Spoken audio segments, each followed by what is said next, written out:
Here's what's coming up on the show this morning, and as the season change and spring blooms, now the Durban City Orchestra, is inviting music lovers to experience, the magic of classic music, and from the captivating Intermezzo, from Cavalleria Rusticana to the poignant aria babbino, caro.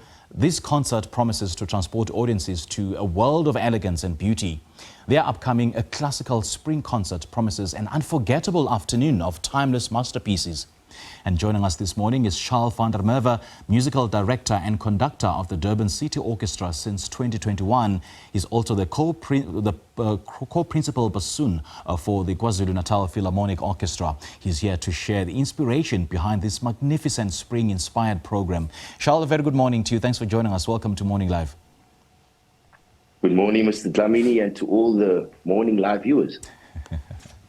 Right, you're speaking to Mr. Simpiwe Ngongwane. Thank you so much, Mr. van der Merwe, for joining us this morning. Now, first of all, can you tell us a little bit about the upcoming classical concert in Durban and what really inspired your orchestra to organize these events?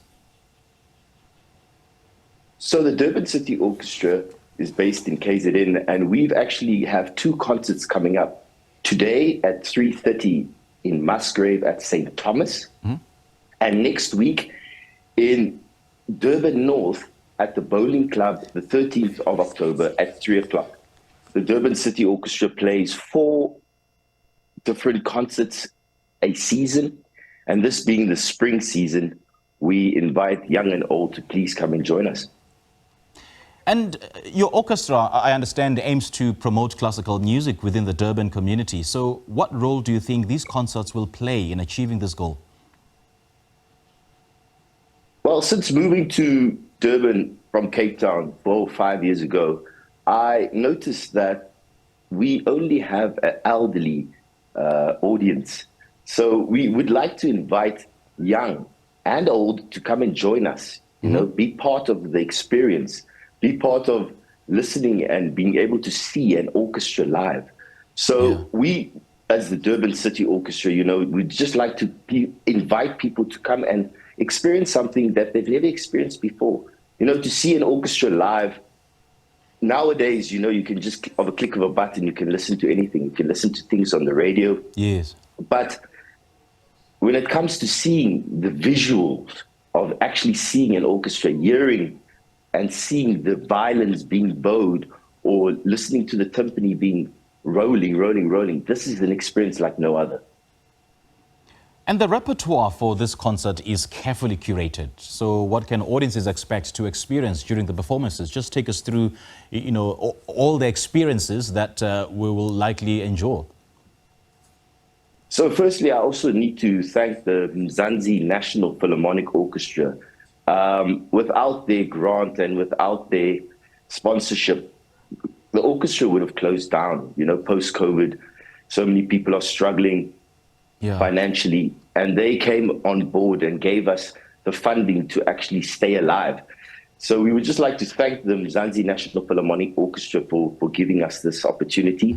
And then for all the audience members that will come, we start off with Haydn's 88th Symphony as an overture for the listener just to enjoy, settle down. And then we actually have an upcoming soprano soloist by the name of Rachel Nell. She will be performing with us. She's actually part of the orchestra. She plays in the violin. She plays the violin in the orchestra. Okay. But she's also a phenomenal soprano singer. So she will be singing the well-known habanera.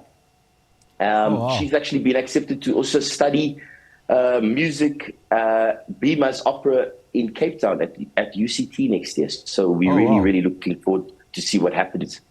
Wow, how cool is that? And as a semi-professional orchestra, let's talk about some of the challenges and the successes that you face when preparing for concerts like these. So I took over the orchestra in 2021, just after COVID. And for me, it was a challenge because the orchestra only meets once a week on a Monday evening, and we all know Mondays are a long day. So when I see the orchestra members on a Monday evening, they all look at me like, oh, what a day, you know? But then I give them the energy, and we are able to then, you know, start rehearsing. So like I said, once a week is not enough time, but we put together a program where musicians can go home and practice and be able to then come the next week with music being prepared. You know, I always say to them, you know, rehearsals are not a place for you to practice. You need to practice during the week so that when you come to the next rehearsal, you're more, I'll be able to do more with the orchestra, rehearse more with the orchestra. True, and not just work with them individually. So they need to prepare before they come.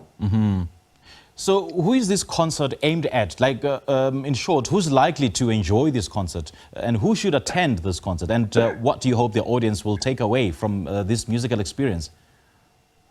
So like I said in the beginning, you know, I see a lot of elderly people joining me, and I would love to please ask the youngsters to please come. Classical music is not only for the elderly people, it's for everyone. Once you experience a classical music concert, you know, you walk away feeling invigorated, feeling like, wow, this was something different, you know, and like previously mentioned, you know, visually seeing it and listening to it live, it's like no other. So we're inviting young, old, you know, kids from a young age should be exposed to classical music. So like I said, we've got a concert today at St. Thomas in Musgrave at 3:30. And then next week in Durban North at the Northlands Bowling Club at 3 o'clock. So please all come and attend.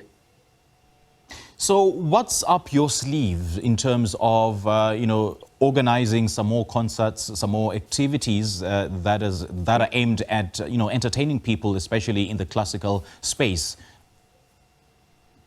So, as you know, Christmas is around the corner.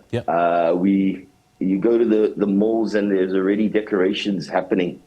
So our concerts after this week, you know, we will be starting our Christmas program where we will have carols and be able to have audience members singing with us, being able to be part of the orchestra. And then actually last night, one of my colleagues had asked me if it will be possible for next year for him to play a horn concerto with the Durban City Orchestra. So I haven't let them know about that yet. I have to still speak to the committee. But in a nutshell, till the end of the year, we will be doing Christmas concerts.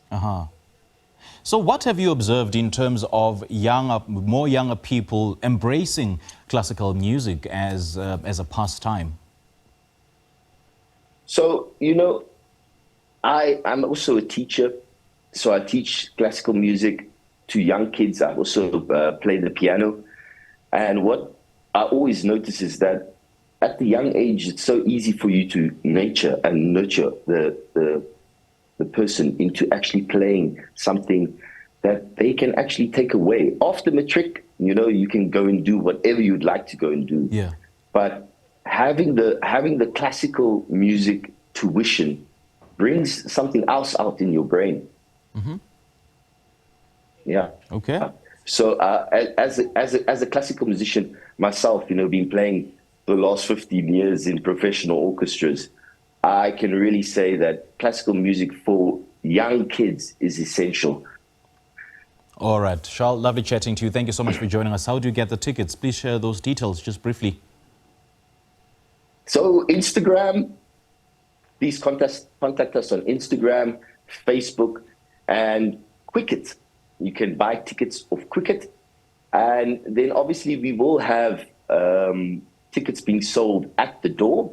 So please, like I say, come and join us today, St. Thomas, 3:30, and next week at the Northlands Bowling Club at 3 o'clock. Awesome stuff. Charl, great chatting to you. Thank you. Thank you very much, sir. Many thanks to Charl for sharing his insights and passion for music with us today. That was Charl van der Merwe, resident conductor at the Durban City Orchestra. And don't miss the Durban City Orchestra at St. Thomas Church, Musgrave, on the 13th of October, or Northlands Bowling Club on the 20th of October. A classical spring concert promises to be a truly unforgettable experience.